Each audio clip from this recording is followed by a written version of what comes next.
So we're going to start talking about PTSD first. We're going to go into some domestic violence, but I specifically wanted you to come on because maybe 5 years ago, it was in 2017, I was writing this book. We kind of was talking about PTSD, in which, we're going to work out that 5%. I mean, I know we was talking about the 10. We're going to work out maybe 5%. We'll talk about it. So anyway, I'm doing this book based on PTSD, and I want to kind of talk about it from the standpoint of the military member and then the effects on the family as well. Okay. So then when I was looking at the stats, it was talking about 8 million people have PTSD, but that was all trauma. So, PTSD is not just geared towards military. I mean, anybody with any type of traumatic experiences can experience PTSD. But I'm kind of honing it in from the military standpoint. PTSD can lead to, depression, flashbacks, bad dreams, avoiding feelings, feeling guilty. And I kind of talked to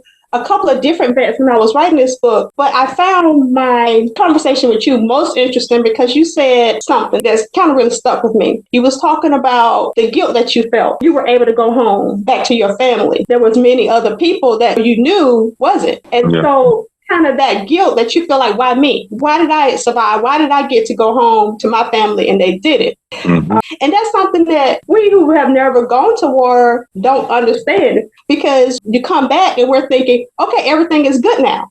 So let's go back to normal now and be who you were before you left. There's never going to be a normal. There's never going to be a normal.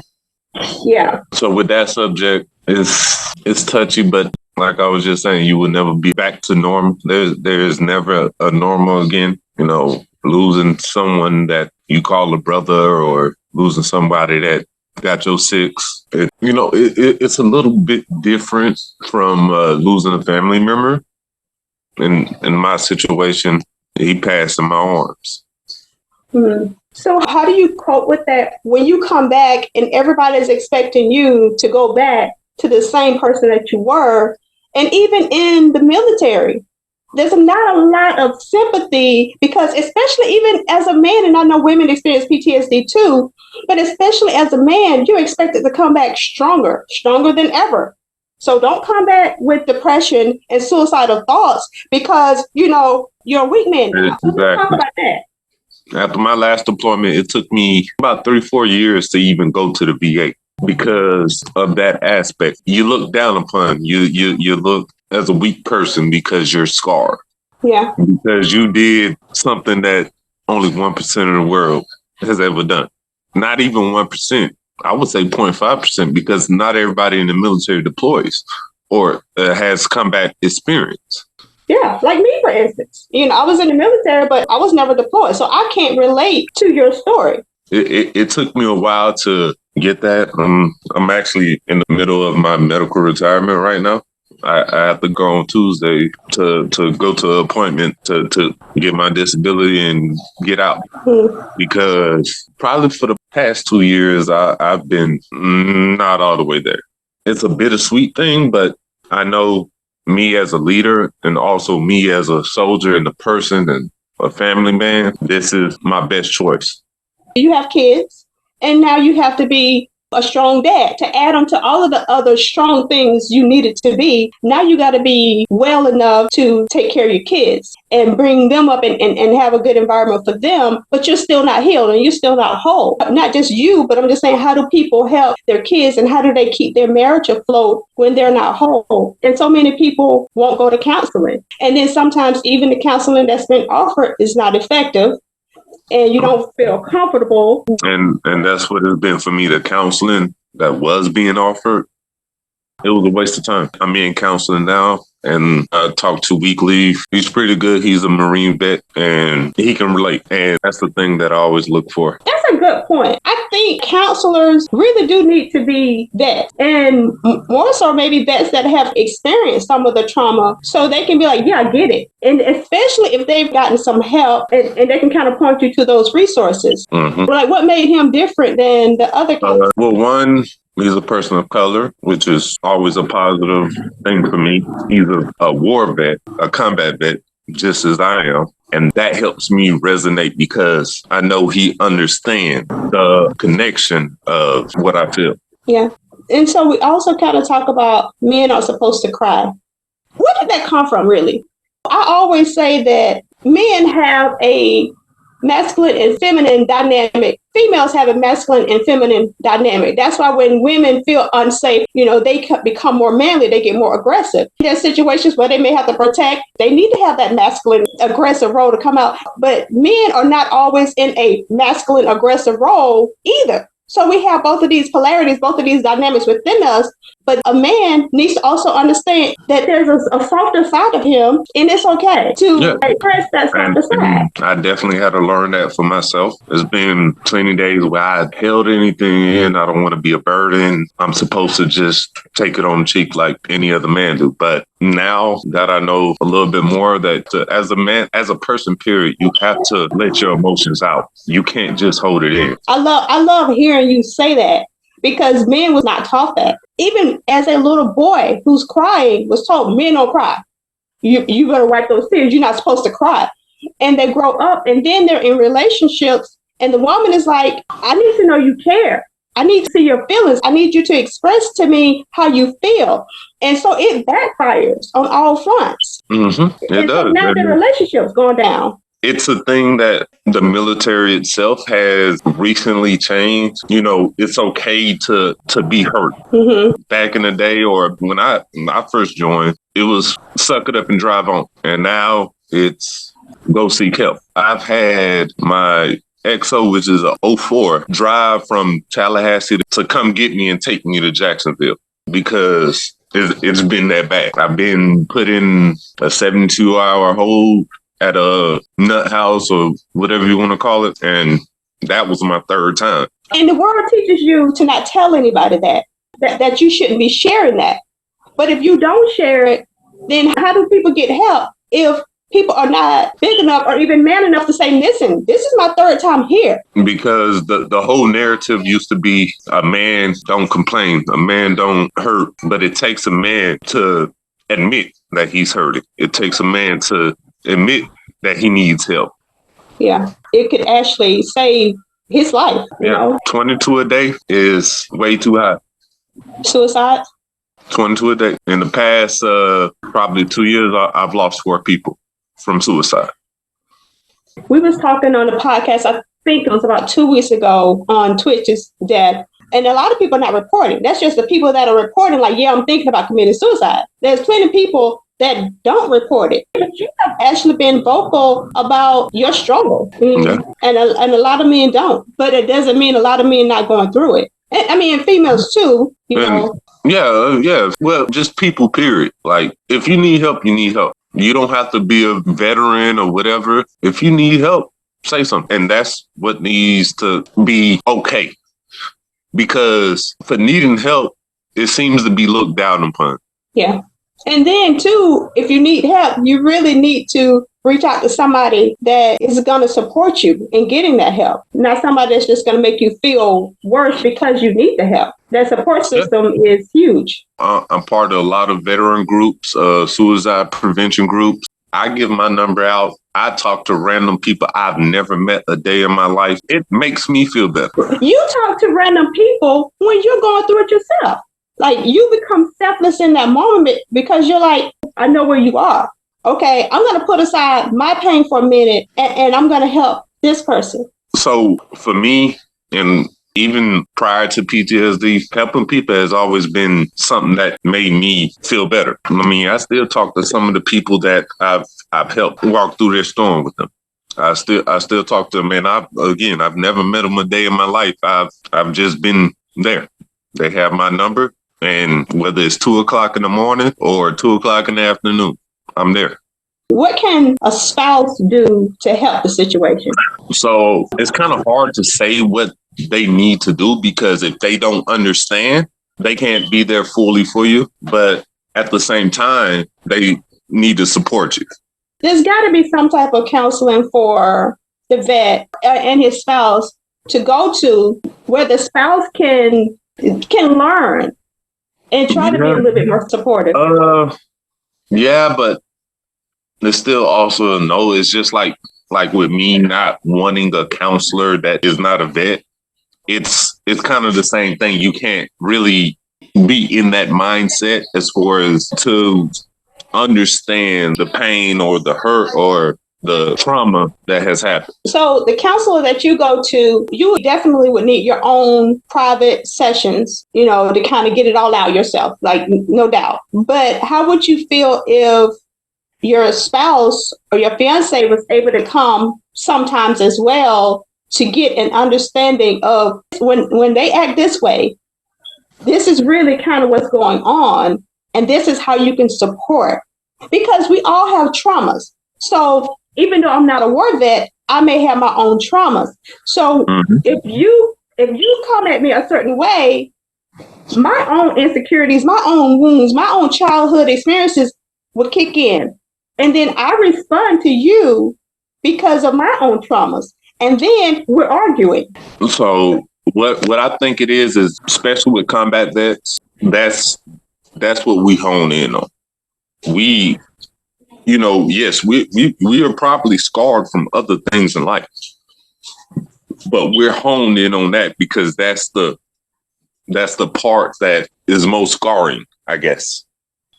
But how does your wife help you, though? My fiance, she's also a vet. She's not a combat vet, but she's a vet nonetheless. And she literally just supports me. That's all. She just supports me. Like when I'm having my bad day, she'll make sure I take my medication or whatever it is at that moment. She makes sure she's squared away. Now, do you think that she supports you because she's a vet and she's been given some resources to understand it a little bit better? I think that's just the person she is. She wants to mitigate any issue. And I was up front with her, letting her know like all my triggers and everything. And when I don't sleep enough, she knows, like, Jerome, you're doing this. She'll alert me and let me know, hey, this is what you're doing. And then it allow me to have my time or whatever, whether it's taking a walk, sitting in the car, going to sleep. Let's talk about triggers for a minute. When she can kind of sense that you're being triggered, how does she keep from becoming triggered? You have people that are good-hearted people that want to support, but how do you really get the spouses to be fully supportive and understand it's not personal? Because it's so easy to say, okay, well, you no longer love me because you want to be away from me. You don't love me because you want to go for this walk, and I don't know where you're going. So that comes from that own, insecurity. So how do spouses work together on it's not personal? Because it's very hard to not take it personal, especially if you just come into a relationship with somebody or you have your own insecurities. So it's really about understanding about space. Everybody needs their personal time, whether it's a wife, a husband, somebody that with PTSD or without PTSD. Everybody needs their space. And the other thing is communication. Probably about 9 times out of 10, I'll tell her, look, I'm finna just go for a walk. I need some air. Or she'll tell me to go for a walk because she knows that is a reliever for me. It's about understanding your partner, and it's also about understanding space, because you need to be all up under somebody or whatever the case may be. It's not healthy. You need your alone time. She needs her alone time. I need my alone time. Everybody, even with kids, they need their alone time to be themselves. I like the fact that you said you and her, y'all have established what's going to help make the situation better. If you just take off and you leave, then that may have a different effect on the relationship versus y'all establishing up front, sometimes I'm going to need this alone time. I like the fact that y'all have communicated what's needed when you kind of going through, whether it's irritability or depression or whatever it is. I like the fact that y'all have communicated, this is what you can do to support me in this time. Mm-hmm. Because if you just got in the car and you took off, then that's going to be a problem. But I like the fact that y'all are both mature enough that y'all had this conversation. I think a lot of people don't do that. And I also like the fact that you and she know what helps, that going for that walk. Okay, I have identified me going for a walk actually helps me. Where y'all are, a lot of people are so far from that. They don't know where the happy place is. And I'm a huge advocate for talking this out, going to counseling. I think everybody needs to be on somebody's couch talking about stuff. I think everybody do, because we all have so much inside of us that we need to get out. When I was in counseling once, my therapist told me, find your happy place, whether that's music, if you like to dance, whatever makes you happy. When you feel triggered, go to that place. I love the fact that you have identified going for a walk, getting this fresh air, and getting out of the house, getting some vitamin D, from the sun or whatever, that helps. Even at night, it helps. Because otherwise, you're in the house and you're angry, and nobody knows why you're angry, and you're irritated, and nobody knows. I like the fact that y'all are working together. Yeah, it hasn't been an overnight thing. I'm gonna say she actually helped me find what helps me, because my last marriage, I was just always in a dark place. And then because she's so understanding, she used to encourage me, let's go take a walk. And I feel okay. And she encouraged me to walk. And then from there, it started being, okay, you need some air, go. Yeah, I love that. I just think that as spouses, a lot of times we don't understand that. And I can even say, me having been married to someone who had PTSD and was displaying some PTSD symptoms, I did not know how to support. I just didn't get it. And I'm a vet. I didn't get it. I mean, there was other underlying issues, there, but still, at the end of the day, I still did not know enough about PTSD. I didn't know. A lot of times with spouses, partners, is not to actually understand the PTSD side when it comes to trauma, whether it's war, whether it's childhood, whatever it is. It's not to understand it. It's just to be supportive. And that's where a lot of times partners lack. They don't support your time of need. Everybody has PTSD. Everybody, especially every person of color, they have PTSD. I've never met a person of color that has not had a trauma in their life. Interesting point. Okay. So in saying that, so let's move on to domestic violence, because I want to kind of talk about this as well. So the stats on that, it says 1 in 3 women experience domestic violence. 1 in 4 men experience domestic violence. 20,000 calls are made every day for domestic violence. 1 in 3 women, 1 in 4 men. The stats are not that far off. It's very common for men. Women are typically more open about it, and men, we usually just you can't be abused as a man. It goes back to what we were saying earlier. You're weak. If you let a woman hit you, you're weak. If you're in a domestic violence situation, why are you not taking care of that?